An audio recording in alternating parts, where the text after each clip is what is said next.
So I'd just like to say that this calibrator is phenomenal. I was watching a film last night, a Blu-ray movie, and the quality now that the calibrator's done the contrast and all that lot is brilliant. It was a little bit dark, not for prints. The prints are perfect. I checked 20 of my prints. They all look fantastic. But the screen in general was a little bit dark for me. So I remembered that I had my brightness at 22%. And I turn it up to 50 for everyday use. And then I'll just turn it back down to 22 when I want to do some prints or do some editing on a picture. But to be fair, if I probably left it a little bit dark as the calibrator did, I probably would have got used to it, but I do like it a little bit brighter. I only like to turn that brightness down when I'm editing the pictures, but that's down to personal preference. I did find out on the UI Pro that didn't really adjust the brightness, that just did the colour more than anything. Which it was good, but I must admit, sometimes when I used to edit pictures, and I used to get them back, I'd think that shadow's not quite as deep as I'd liked, or that shadow, to be honest, most of the time, the shadows come back deeper. Because what you find out is, without one of these up-to-date calibrators, you'll find out that your prints always come back with more contrast on. That's why I don't put a lot of contrast on in post-production, because I know that when I print the thing, it's going to come back with more contrast on. And it was guesswork before now, but now looking at the results, basically I got about 30 prints a couple of weeks ago, which I did show you some of them. I pulled some of them out, and I still had the files on my computer, what I'd sent to Pro-Am. So I opened them up and looked at them now with the new calibrator, and the shadows and everything are now perfect. So now when I'm editing a shadow, I know that I'm going to get the perfect. We all know we like to get the ratio out of the camera, but you try get the same ratio on paper, on a print, and it's a different ball game. And this calibrator really does do that. Now, somebody asked why I got the Pro. Well, they do a Spyder 4 Express, a Spyder 4 Pro, and a Spyder 4 Elite. Now, the really difference is the Elite does projectors and stuff like that, whereas the Spyder 4 Pro doesn't. But the Spyder Express, it doesn't have the built-in light sensor, which to be fair I don't use anyway, but it doesn't have that. I know the Spyder 4 Pro calibrates iPads, because I'm going to get an iPad, because that's how I now want to display my pictures to my clients. So that and it'll be good to know that the iPad's calibrated, because I can tell them that, look, this is what your final image is going to look like as well, knowing damn well that it's going to look the same instead of something totally different. And that's what made me go for the Spyder 4. It does have a little weight, which you might see me in the background moving.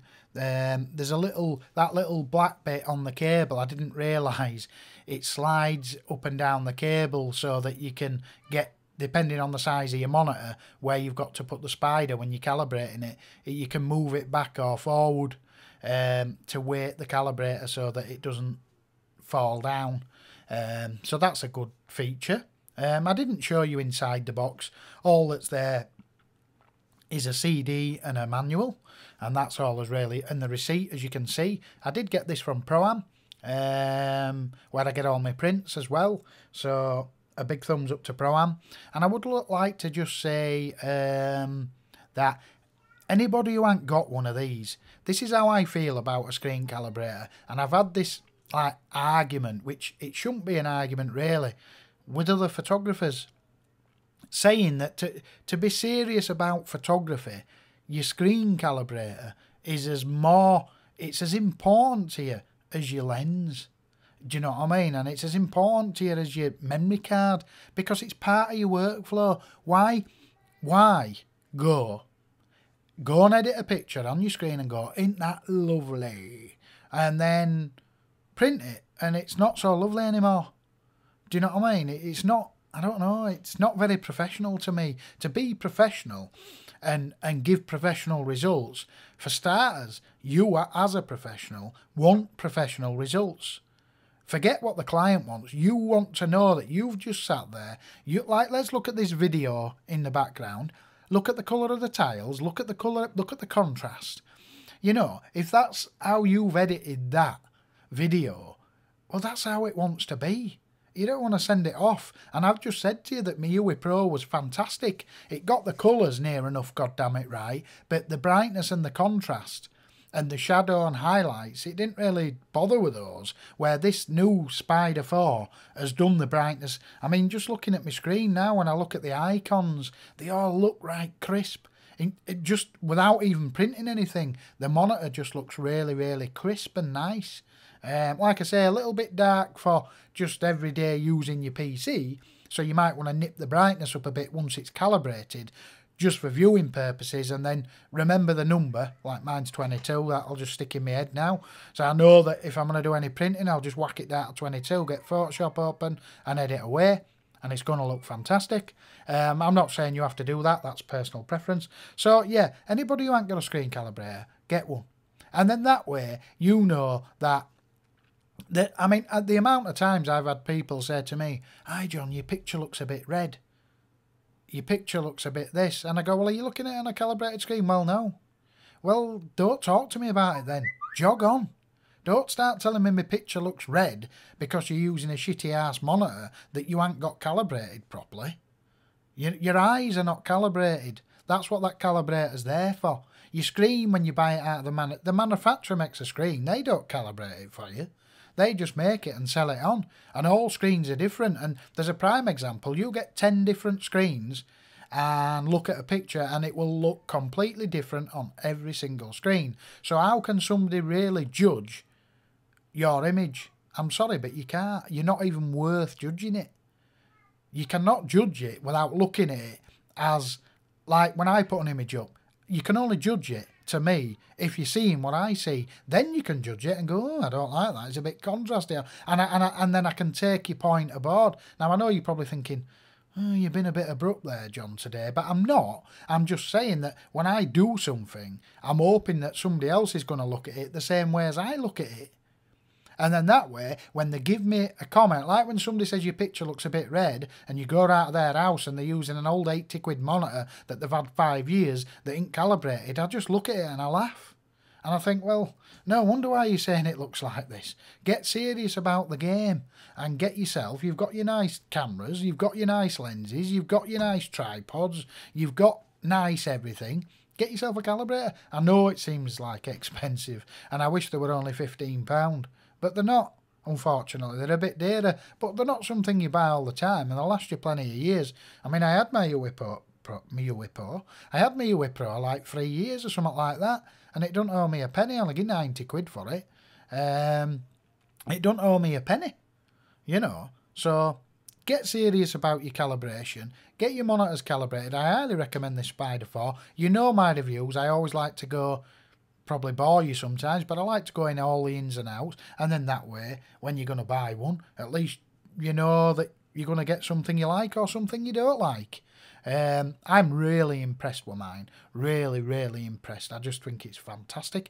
I'll tell you something, that when I pulled out about 20 prints this morning, 30 prints, there was 2 of the prints, the skin tones were nearly bang on every one on the screen as there were the prints. On 2 of the prints, on screen, the grass looked a bit greeny or yellowy, like because the sun was out, and the skin tone only on one of the pictures was slightly different to the print. But in all fairness, I could put that down to the printer at Pro-Am not being able to print as much colour as I can see on the screen, because it was a very, very vibrant image, was this one. But 99% of them were absolute stonking. And when you look at the eyes, when I look at the eyes, I always like to, you know my gig, use a bit of flash, speckle it into those eyes, and then you can see those eyes on print. But what I have found out is it's been a bit of a guessing game on how bright the eyes are going to come back, because of the contrast issue. Because when you add contrast onto an image, one of the first thing that happens is you lose detail in the darker parts of the image, i.e. the eyes. So you might go into Lightroom and move that contrast slider up to 40%, and the image will come lovely and punchy, but then your eyes go right dark. And I see a lot of people doing that, and I don't like that, because to me, a nice picture of somebody, it's nice to see the eyes, to see the colour of the eyes. And I'm sure that, well, obviously many people don't agree, but that's my gig and that's what I like to do. And now, with this new calibrator showing me the contrast, when I looked at the eyes, because I deliberately this morning when I opened the print up on the screen, and I looked at the eyes and I looked at the brightness of the middle of the eye on the print, they were exactly the same. Whereas on the UE, it didn't show the contrast and stuff that you were going to get back from the print. It just showed the colour. So this one really does give you... So you can go in and look at the eyes and think, well, they look quite a bit darker now. At least they're going to match on your print as they do the screen. Anyway, thanks for watching and please comment and subscribe.